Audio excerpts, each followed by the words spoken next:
that there were efforts at the Academy to scrub out their expression of religious belief.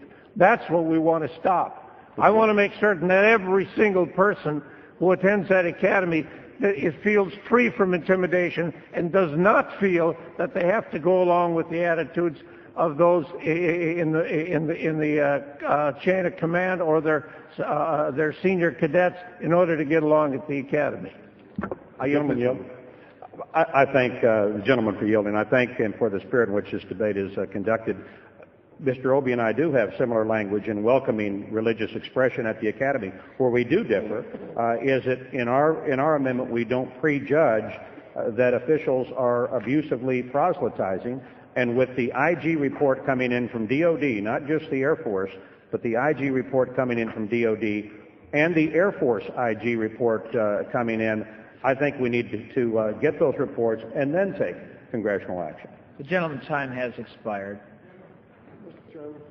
The gentleman from Florida seeks recognition. Mr. Chairman, I move to strike the last word. The gentleman's recognized for 5 minutes. Mr. Chairman, at the risk of offending my dear friend Duncan Hunter, Chairman of the Armed Services Committee, and my dear friend David Obey, the ranking member on the Appropriations Committee, it looks to me like this debate, which is a really good debate and has been back and forth, the only problem so far is that most everything's been said, but not everyone said it yet.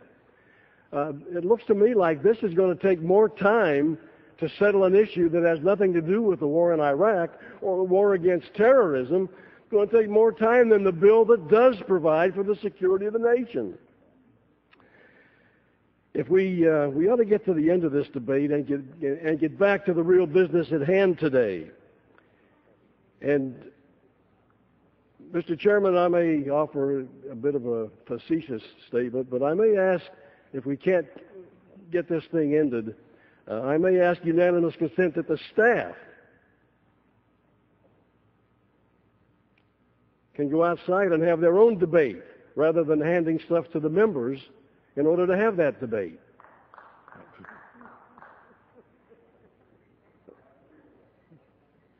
I said I probably offended both sides. I don't know who applauded, but I probably offended both sides. But we ought to get to the business that we came here today for, and that's to provide for the security of the United States of America and to provide the troops what they need to do their job, perform their mission, and protect themselves while they do it.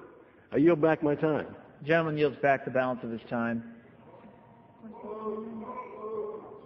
For what purpose does the gentleman from Indiana rise? Mr. Chairman, I move to strike the last word. The gentleman is recognized for 5 minutes. Mr. Chairman, the long war on Christianity in America continues today on the floor of the United States House of Representatives.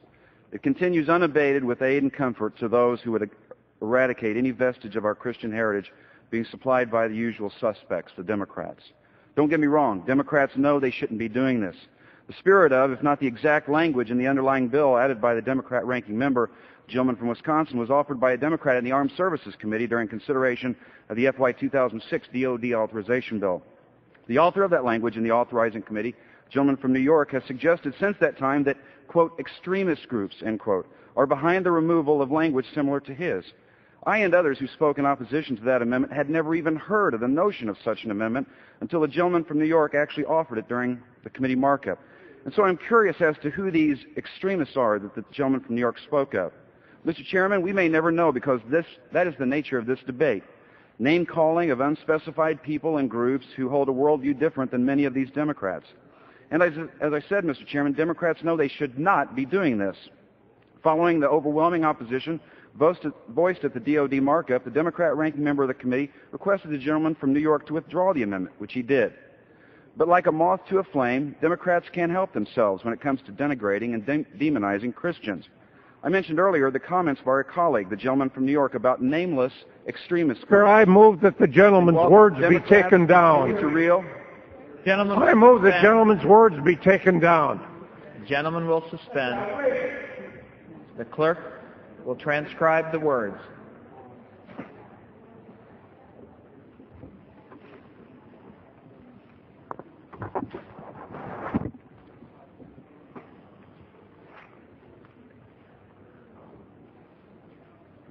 Mr. Speaker, the words I object to are the words that Democrats are making war on Christians.